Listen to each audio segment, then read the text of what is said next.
To a special Saturday edition of the Daily Insider here on VegasInsider.com. Kevin Rogers and Thom Cunningham with you as we take it through the next half hour and take a look back at yesterday in the NCAA Tournament and look ahead to today's first round as 16 teams went home yesterday. And let's get right to it, Tom. Yeah. Let's look at the future odds after what we saw yesterday. And Gonzaga, Baylor, Illinois jumped Michigan because Michigan didn't play yet. Illinois beat Drexel. And then a lot of these other teams still, Alabama, Iowa, Florida State, they have not played yet. Houston won yesterday. Oklahoma State won yesterday. West Virginia won. But now let's look at the teams towards the bottom and the moves they made. Oregon State now 100-1 after they beat Tennessee. Also, North Texas at 150-1 after beating Purdue. And, I mean, those are kind of, and Oral Roberts now at 150-1 after beating Ohio State. So, quick thoughts on what you see with these futures, if anything catches your eye.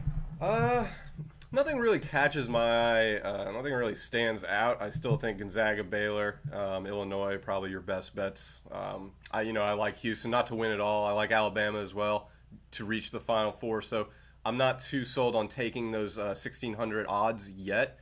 I still think after round one, at day one of round one, Illinois and Baylor, they looked very convincing in their wins. Wisconsin taking UNC out, I do think helps Baylor a little bit.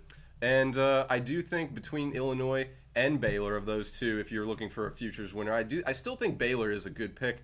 Everybody is fading them right now. Illinois has a very tough matchup in round two against the nation's #1 defense. And then it doesn't get much easier for Illinois after that. You could also say North Texas has done some work for Baylor by taking out Purdue. We'll see what Villanova can do against North Texas, but they were also tested pretty well against Winthrop. And so I do think Baylor has a bit easier road to get to the championship than Illinois, but I like those two after day one. I would take either of those plus 500 odds right now. Let's take a quick look at the brackets and where we stand now this morning in case you're just waking up and you don't know what happened with the brackets. That's fine. Our games are done late, so no big deal. So Villanova ends up beating Winthrop last night.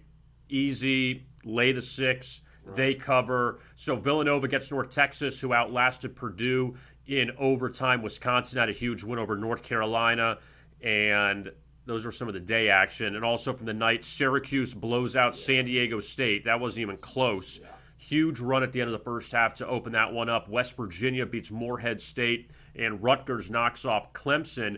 But concentrating on just those late games before we advance on to today, Tom, Syracuse, a little shocking just because of the margin of victory against San Diego State, but also with West Virginia and Villanova, Morehead State and Winthrop were teams people wanted to be cute with, and it turned out that just take the better team and they won. Yeah, and yesterday when we were going over all these games, I think the constant that you and I kept talking about is all these teams are on upset alert, but we didn't pull the trigger on any of them.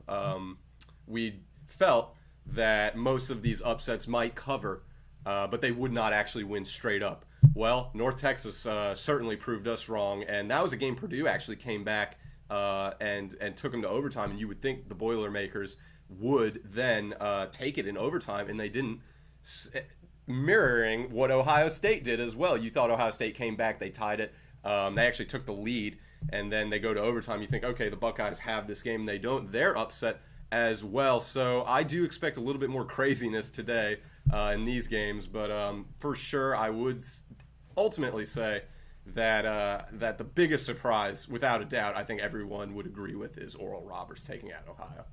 And Ohio State, I mean, when you look at what they did, the Buckeyes, they're gone. Purdue's gone. And the ACC, North Carolina's gone. Georgia Tech is gone. Clemson, who not a lot of people thought much of, they're gone. But, of course, Rutgers advances and Wisconsin advances out of the Big Ten. But, obviously, they have very tough games up ahead because Rutgers takes on Houston. Wisconsin faces Baylor, so those will not be easy. Let's now look ahead to today's games inside of the tournament. And you know what? We're just going to go straight down like this. Gonzaga, Norfolk State. This kind of quick fire almost. Gonzaga, Norfolk State. I mean, if you're playing this game, you're hoping Gonzaga has a blowout. I mean, I just say stay away from it. To trust them on lane 34, it's just too much. And again, Gonzaga's going to win this game, but it's just about by how many. And we saw yesterday Illinois ended up covering Hartford, or Baylor did not against Hartford. Right. So out of the ones, 1-1 so far, ATS. Yeah, it's difficult to decipher. Gonzaga should cover, although the point spread is high. I'm with you. I wouldn't take it. If I'm betting this game, I'm actually going to go with the over 154.5 Gonzaga.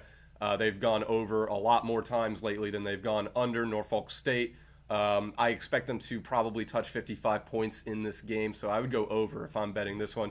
The Zags have won 30 straight games. There's no way that they're going to lose this game.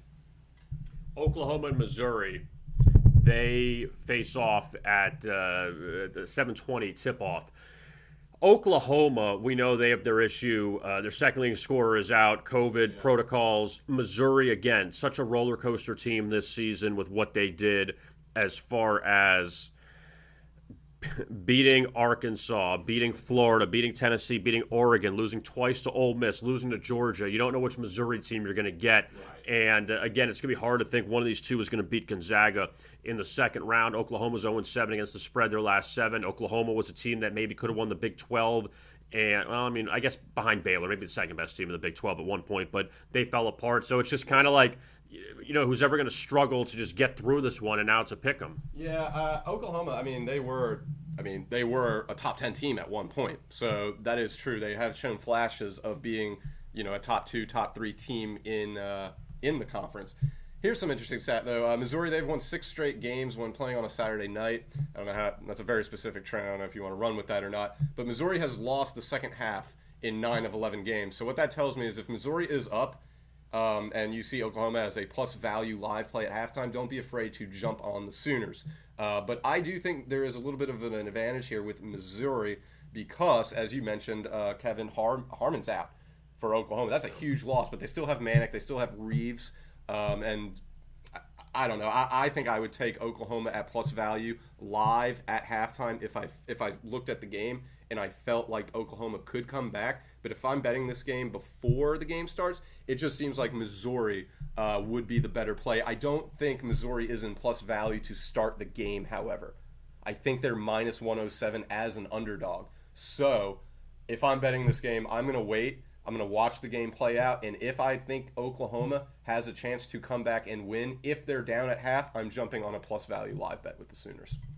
Creighton and USB is the third game in the West, and Creighton, who was blown out by Georgetown in the Big East Championship, they get a pretty good UCSB team out of the Big West, who went 22-4, but Creighton laying 7.5, and we've seen some of these big favorites already falter: Purdue, Tennessee, obviously Ohio State. So, and those teams losing outright, not just not covering, but losing outright. So your thoughts on what Creighton can do? They had a little bit of dissension at the end of the season with their coach, and UCSB coming out of the Big West where really they didn't play any substantial opponents. This matchup is almost two opposite ends of the spectrum. UCSB has a very good defense. They usually go under, limit teams around 55, 60 points. Creighton is, let it fly from 3, shoot, run and gun. That's the Creighton style. So this should be, these are two contrasting styles of play. It should make for an intriguing game. Some UCSB stats here.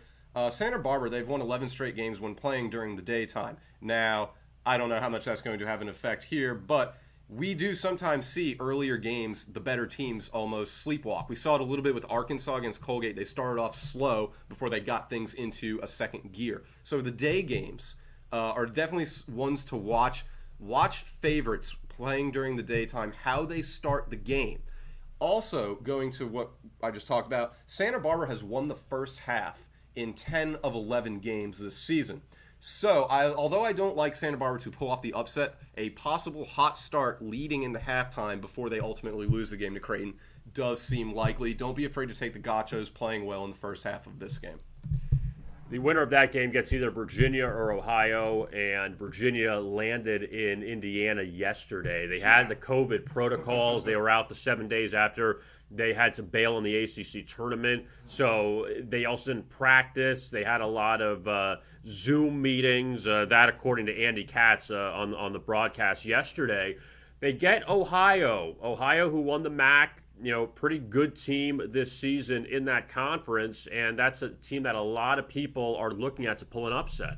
Yeah, well, Ohio, they've won 6 straight games when playing on a neutral court. So I think there's a huge advantage right there. You talked about the fact Virginia, they just arrived yesterday. We don't know even who's playing for Virginia, who's going to be tested negative in order to play this game. It's weird because I wanted to put Virginia in my Sweet 16, but the fact of the matter remains that they could forfeit a game, and then your bracket is messed up. So I would be weary about this game in general just because of the traveling that Virginia's faced and the COVID restrictions they've faced. But if you like Ohio, they have won 6 straight games when playing on a neutral court. However, Ohio has lost the second half of a game in 6 straight night games when playing on a neutral court. So much like the other trends that we've kind of discussed, it would seem okay to bet on Ohio playing well in the first half before Virginia ultimately gets it into gear and plays well and wins in the second half. We just talked about how daytime games might see favorite teams start slow. Well, Virginia just arrived a day ago. They haven't practiced like you said, Kevin. They've been doing Zoom meetings for practice. So don't be surprised if Ohio starts off hot before Virginia finally gets into gear and then wins the game. Because keep in mind, Virginia is the better team in this game. And Ohio, although is a very, very sexy pick here at 13/4 upset, we don't see many 13s/4s in tournaments, and we've already seen one. So the odds don't really favor Ohio, although everything else and all the outside factors that determine this game might actually point in the Bobcats' direction. And also with Virginia, they've had taking out last season, they were eliminated by 16 3 years ago. They won the championship 2 years ago, so they've been all over the map in this tournament. Now in the bottom half of the West, USC and Drake. Drake outlasted Wichita State to advance to the first round, and a lot of people thought Drake should have been a tournament team early on in the season. They had to work their way to get here. They take on USC. We really haven't talked about USC, and the Trojans, they beat UCLA a couple times. They beat them on a buzzer beater at Pauley Pavilion. They lost 3 times to Colorado. Yeah. They were a top 2, top 3 team in the Pac-12, but I feel like we've seen these, taking away the 16s, a first 4 winner grab a W in the round of 64, and you kind of wonder, is Drake going to be? It's either Drake or UCLA, and UCLA plays later. But is Drake going to be one of those teams that can continue the momentum already playing one game, and now they get USC? Of those 2 teams, I would lean towards UCLA being the 11 seed to advance. USC is just head and shoulders better than Drake in a lot of different ways. Evan Mobley should dominate this game. I'd be shocked if USC didn't win the rebounding battle by at least 9. That's how good they are. That's how long they are. They should easily handle Drake. Now, with that said, keep in mind USC is 22-7 overall. As you mentioned, Kevin, they've lost to Colorado 3 times. So of those 7 total losses, 3 is to the same team, a good team, a 5th seeded team in this tournament, one that could have won the Pac-12 as well. So keep that in mind with USC. Also, Drake, they have lost the second half in 8 straight games when playing on a neutral court on Saturday. So the second half does not favor Drake, according to the trends. I expect USC to comfortably win this game. The spread is 6.5. I think you can comfortably take that. If you're a little bit skittish on that, though, Drake has covered the spread in 22 of 28 games, I do believe, but I think there is a substantial talent separation in this match. USC, to me, is better than a 6 seed, but that's just a personal opinion. I like the Trojans in this one. Kansas and Eastern Washington. The Jayhawks also had a COVID issue after they had to drop out of the Big 12 tournament. Eastern Washington out of the Big Sky, and Kansas getting some respect here as they're laying 10.5 against the Eagles. 10.5 is a lot. Jonathan Willis, one of our writers for VegasInsider.com, one of our college basketball experts, he actually likes EWU to win straight up. I will not walk that plank. But to cover the spread, I think is fair to tease. Eastern Washington, they've won the first half in 11 straight games, and they have won 8 straight games when playing during the daytime. Again, this is a day game, as we talked about. Maybe a slow start from Kansas, but they should finish strong. If you were weary on Kansas, take Eastern Washington to win the first half. But I do like them to cover the plus 10.5 spread. That's just too many points for me. Oregon and VCU is the late night chase game, and the Ducks at 20-6, they slipped up against Their rivals, Oregon State, who looked pretty good against Tennessee yesterday, so that's not that terrible of a loss. But Oregon, still a pretty good ending to the season. They faced VCU, who lost to St Bonaventure in the Atlantic 10 Championship, and Oregon laying 5.5. Is this a little dangerous here with the Ducks? Yeah, I think it is. Although I do like Oregon, I think they are a Sweet 16, Elite 8 talented team, especially when they're fully healthy with Eugene Omeroy, Chris Duarte, and Will Richardson. I do think this is a trap game. VCU is a good defense. So all it takes is Oregon to struggle a little bit from the field for VCU to not only cover but to win this game outright. But I do, back against the wall, push comes to shove. I'm gonna go with the Ducks. Some stats here: Oregon, they've won the second half in 7 straight games when playing on a neutral court on Saturday. While VCU, they have won 7 straight games when playing on a Saturday night. So some crossing trends there, but I do think one of the trends we are seeing right now for these games is that the stronger team should have a strong second half. So kind of going with that theme, if Kansas is down at halftime. We saw it with Arkansas yesterday. They were down, and we saw a money line at plus 140, plus 150 jump on that. And they came out and had a strong second half. I think we see something very similar to possibly this game with Oregon, maybe starting slow and then finishing strong, because they are the better talented team overall. Iowa and Grand Canyon is the final game in the West, and the Hawkeyes are a team that could be in the Final Four. Luka Garza is one of the top players, if not a top player in the nation. They get the Antelopes of Grand Canyon. Bryce Drew coming out of the WAC. I mean, can Grand Canyon hang around this? This is one of these teams that a lot of people don't really know about nationally. Yeah, sticking with these half trends, Grand Canyon, they've actually won the first half of 10 of 11 games, so they do tend to start games strong.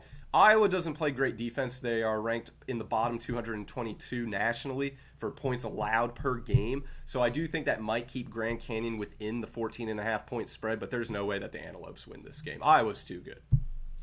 Let's look at the bottom half now. As you see the Midwest, the matchups coming up tomorrow, including Illinois, Loyola, Chicago, the battle of the OSUs in the orange, Oregon State and Oklahoma State, Syracuse, West Virginia, a couple of former Big East rivals, and Rutgers, Houston. So those are the 4 games coming up tomorrow in the Midwest. In the East, again, this conversation, Texas Southern really doesn't have a shot against Michigan. This is more about, can Michigan cover the 25.5? Yeah, and I think they might. We've been talking about how with these games today, the lower seeded team, they actually have really good first halves, where the higher seeded team has good second halves. This is a little bit different. Michigan, they have actually won the first half in 13 straight games when playing on a neutral court during the daytime. So I don't think there's any trend here that would suggest Texas Southern has a strong first or second half. I expect complete domination out of Michigan in this game. In the 8-9, it's LSU and St Bonaventure. Very interesting because LSU, who was capable of maybe winning the SEC this year, but they had some ups and downs. Lost to Alabama 3 times. They covered in the SEC championship, and they faced St Bonaventure, the champions of the Atlantic 10, regular season and tournament champions. St Bonaventure, they're not really normally in this spot. In the Atlantic 10, it's Dayton, it's St. Louis, it's Richmond. Those are the teams you normally have here in the tournament, not St Bonaventure. But LSU laying 2 in this 8-9 matchup. Yeah, and recently the program has been putting themselves on the map a little bit more and more. So we'll see what St. Bonaventure can do in a few years from now, if they can be kind of what you alluded to, the Dayton of the conference, or the Davidson, or the Rhode Islands, St. Louis's. They play excellent defense, St. Bonaventure. What you have here is contrasting styles. You have LSU, who averages over 80 points a game, one of the top 15 offenses in the nation. Then you have St. Bonaventure, who I believe they only allow is like low 60s in the point totals. So there's a very, very good defense. The Bonnies, they've won the first half in 7 straight games, so don't be surprised if their pressuring and overwhelming defense flusters LSU to start. But the athleticism and the scoring ability and the NBA talent that's on LSU, I think, is far too superior. And in the end, the Tigers should win the game. But for you Bonnie fans out there, St. Bonaventure, they have won 8 straight games on a neutral court. So some of the trends do point towards St. Bonaventure. So be wary on this game. I think LSU wins straight up. The spread I'm not too sure about, so I do think that this is another game in which you might want to live bet if you can get plus value for LSU. The first game of the day that tips off is Colorado and Georgetown, and I've said this all week, Tom. I love Colorado in this game. I think they destroy Georgetown, and we saw yesterday, if you look across the 5-12, Oregon State won the Pac-12 tournament, probably was not a tournament team. They had to run the table, and they destroyed Tennessee. The difference there is Tennessee wasn't playing well towards the end. Oregon State was hot before the Pac-12 tournament. Yes. Georgetown was not great. They had a couple underdog wins along the way, but they ran the table at the Big East tournament. They faced Colorado, who, like we mentioned before, they beat USC 3 times. They beat Oregon. They beat UCLA. They have lost to Washington and Cal. Like, those are bad losses. We get it. But I still think Colorado's overwhelmingly better than Georgetown. Yeah, everyone has bad losses this year. That's just kind of the way it is. I wouldn't put too much into that. Now, we're at a point of the tournament where those things might not even matter anymore. It's just the team that's right in front of you. That's what you have to handle. I'm with you, though. Georgetown's 13-12 this year. Oregon State, actually, I understand that they were not, in the eyes of the committee, a tournament team unless they won the Pac-12 tournament, but they were in my mind. I've been preaching Jared Lucas and Ethan Thompson all week, since really the Pac-12 tournament started, and we picked Oregon State as our long shot to win the Pac-12 tournament. Georgetown, kind of what you said, they just impromptu got hot. It wasn't this slow, steady momentum that you could see coming from a mile away like you could with Oregon State. Georgetown just kind of came out of nowhere. Colorado, I think they're a beast of a team. You're talking about a team led by seniors. You've got Horn, who's a JUCO transfer. You've got Evan Batty, McKinley Wright. These are guys who can take over a game in any situation. We talked about how Colorado doesn't lose back-to-backs often. They just lost to Oregon State. I think Colorado has won 6 of 7 games after losing the game prior.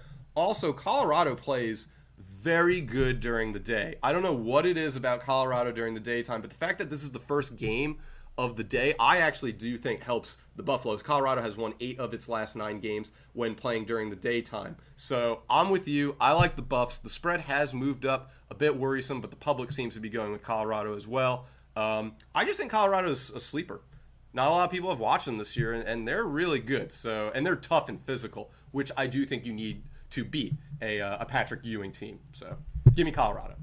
FSU and UNC Greensboro, the winner of that game is the winner of Colorado Georgetown, and FSU's laying 10.5. They lost to Notre Dame at the end of the season. They had that bad loss to North Carolina and Chapel Hill. They lose to Georgia Tech in the ACC championship. I mean, now 2 of those teams are gone, but are the Seminoles just not right now, or they'll pick it back up? UNC Greensboro was the best team in the Southern Conference this season. You know, they beat Mercer in the championship, but they were the top seed. So UNC Greensboro has any shot here to beat FSU? I think they do. If I'm FSU, I'm a bit worried because of the fact that you've been losing a couple of games heading into this tournament. UNC Greensboro has been the best team in the SoCon, but Kevin, you know, I've said this a couple times. I don't think UNC Greensboro is as good as they've been in the past. But the trends make you wonder. UNC Greensboro, they've won 7 straight on a Saturday. Very specific trend there.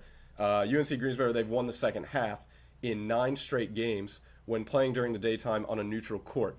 So there's a few trends that make you wonder if they can pull off the upset here. I'm not going to lean in that direction. I do think FSU is too good of a team. We saw with Villanova, they struggled entering the tournament. They took care of business against Winthrop. I think the Oral Roberts victory has also put a lot of top seeds on notice entering today. So I think you'll see a lot more focused top seeds in today's games.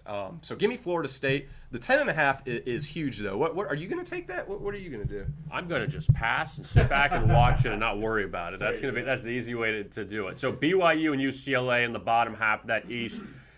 UCLA, the great comeback against Michigan State a few nights ago. They get BYU, who, you know, you talked about. USC had 3 losses to Colorado. BYU had 3 losses to Gonzaga this year. Yeah. So, I mean, you're in the WCC. It's very tough with Gonzaga because we know they're head and shoulders above everybody in that conference, much less maybe the nation. But BYU, 3 losses coming to the best team in the country. So really like 20-3 against everyone else. And UCLA, who dropped 4 in a row to end the season, should have lost maybe to Michigan State. So you're not getting a great a team that's on a great streak right now with UCLA, but also you say, you know, maybe you're against some value that they went from getting 2 against Michigan State, getting 4 against BYU. Yeah, and I mean, UCLA has a ton of depth and a ton of talent. and they've lost 2 key players, and they still are loaded. And Johnny Juzang, who twisted his right ankle in that overtime win against Michigan State, he is expected to play. He had 27 points in that game. So if he was out, this would be a huge blow to UCLA on top of all the other injuries that they're currently dealing with right now. I do think BYU need to be ready. I do think BYU is the better team. Statistically, they are the better team. But from a talent perspective, from just a pure basketball talent point of view, I think UCLA is the better team. BYU also has their top 3 scorers are all seniors. So they do have experience. And we talked about Wisconsin's experience prior to the games yesterday, and they ended up blowing out UNC. I do think experience is a huge factor in this tournament. BYU, they've won 13 straight games when playing on a Saturday. BYU has also won the second half in 9 of 10 games when playing on Saturday on a neutral court. So there are some trends that do favor BYU. Also keep in mind, one of those 6 losses, Kevin, was to USC, a tournament team, a top team in a top conference in my mind. So I do think BYU has been tested. I think they'll be ready for this. And I don't know if you saw the BYU COVID testing video that went viral. There's a lot of good energy and a lot of great chemistry coming from that club. So I will take BYU to win. Covering, though, I'm not too sure about. I think the low 4-point spread, though, Kevin, is low enough, and UCLA is good enough that you might be able to get a plus value live bet out of BYU. A bit risky, but I do think if you're patient and you take that, it will be more beneficial for you than taking the point spread. Somebody had mentioned yesterday, I think it's the state of Texas is 5-0 in the tournament, if I'm not mistaken. Now you got Texas Abilene Christian, but the Texas schools have done well. I just want to double check on that one. Houston, Texas Southern, North Texas, Texas Tech, and Baylor. Yeah. Wow. So 5-0 so far. So you're going to get 6-1 after this game. It just depends on who it's going to be. But Texas and Abilene Christian, hopefully Texas doesn't step in a landmine today against this Abilene Christian team out of the Southland Conference. Longhorns won the Big 12 title, or the tournament, I should say. They skipped over Kansas. They didn't have to face them. They beat Oklahoma State. But, you kind of wonder, Texas, I feel like, just so up and down this season. Yeah, they are. And I know a lot of people are highlighting this as an upset alert. I'm not going to pull the trigger on that. Abilene Christian, they've won 23 of 24 on a Saturday, and they have the best defensive efficiency in the entire nation. They're the best. So there's that. However, Texas, they have won the first half in 10 straight games when playing on a neutral court, and I think they are the superior team. I think with Texas, a lot of their losses you've seen this year have come at home, which is odd. They play better on the road, so they've got that going for them. They don't have to play in Austin, Texas, where for some reason they do worse. And Texas, usually, their losses come after they blow a halftime lead. So, if you like Abilene Christian to win this game, take Texas in the first half, and then you can also buy yourself some more time to possibly live bet Abilene Christian and give yourself a cushion, give yourself a viewing of how the game is being played out. I think Texas to win the first half is a good bet. They should win this game, but Texas usually loses games when they're leading at halftime. So I do think Texas leads at halftime. I don't think Abilene Christian gets them, but they might make it close in the second half. I'm not a believer in the Wildcats, though, although I am seeing a lot of people take them. So we'll see. Texas, just a note on them, they lost a close game at home in Oklahoma, lost a close game at home at Texas Tech, probably should have lost to Kansas at home in overtime. They were down double digits at the half, and lost to Oklahoma State on the road in double overtime. So Texas had a lot of close calls this season. UConn and Maryland, the 7-10 game. The Huskies a 3-point favorite back in the Big East this season, and they faced a Maryland team that, again, a perplexing squad that they had wins at Wisconsin. They beat Illinois, but they also had questionable defeats during the season. And the Big Ten has definitely had a poor showing so far in this tournament, with the exception of Rutgers and Illinois and Wisconsin, but some others have dropped off. But now, so Maryland's got to try to carry the banner here, and UConn, we'll see what they do at 15-7. Yeah, I like UConn in this game, even to cover. I think James Bouknight is just the best player on the court. Now there is that possibility Maryland throws out their 35th best defense in the nation and does well against guarding Bouknight, but you still have to defend R.J. Cole and a few other players that UConn has. UConn, there's some trends that back them. They've won 12 of 13 when playing at night.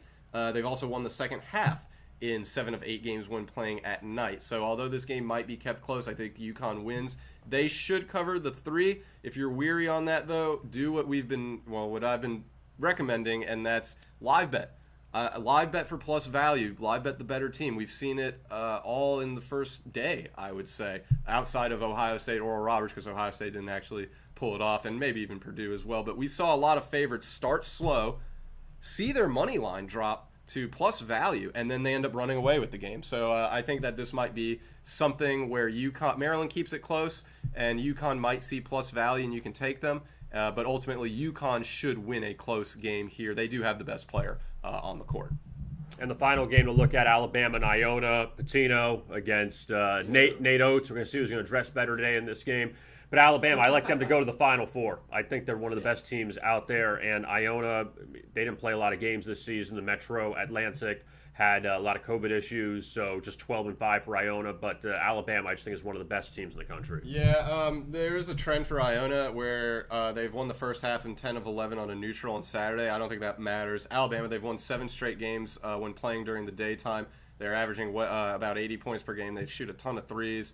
One thing I found interesting, we were digging through some odds before the tournament started, was that Alabama, they were minus 150 to reach the Sweet 16.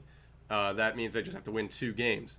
I felt like that was a really, really good bet to take because you have Iona, who Alabama is, money line. They're probably going to be 4 digits, I would expect. And then the winner of UConn, Maryland, I would expect Alabama to be a minus 200, minus 250 favorite. So if you were able to jump on those minus 150 Sweet 16 odds for Alabama, more power to you, because I think that was probably the best bet with the Crimson Tide for the first 2 rounds. But in this game, I think they do cover 17. They're the much better team. They play better during the daytime for some reason. I don't know what that's about. I do think that the tip time being, like a 3 p.m. game, that will help Alabama. It's not too early. It's not too late. It's right in the middle of the day. Iona they can't hit enough threes to compete with Alabama. They can't keep the pace. So I'll take the Crimson Tide. Give me the 17 points too. So another busy day in the NCAA Tournament, and you can check out our March Madness page on VegasInsider.com here at the top, and it has all of the information you need for the games today. All the previews are all right here. You can find the previews all over the college basketball arena, and as well as plenty of other trends and also results of what's happened so far through the first 20 games. So March Madness, that is the link. And also college basketball by picks. If you want to buy selections today, and you could find the picks up here on our buy picks page, $29.95 for Saturday's picks from any handicapper you want. You select this, $29.95, and for the guarantees, $39.95. It's just one game. But you pay and you win, you lose, you pay nothing. So that is the look for college basketball. So stay on VegasInsider.com today for all the previews and all the updates. And we'll be back with you on Monday morning for the next edition of the Daily Insider. For Thom Cunningham, I am Kevin Rogers. Thank you so much for watching. And as always, best of luck with your bets. Good luck.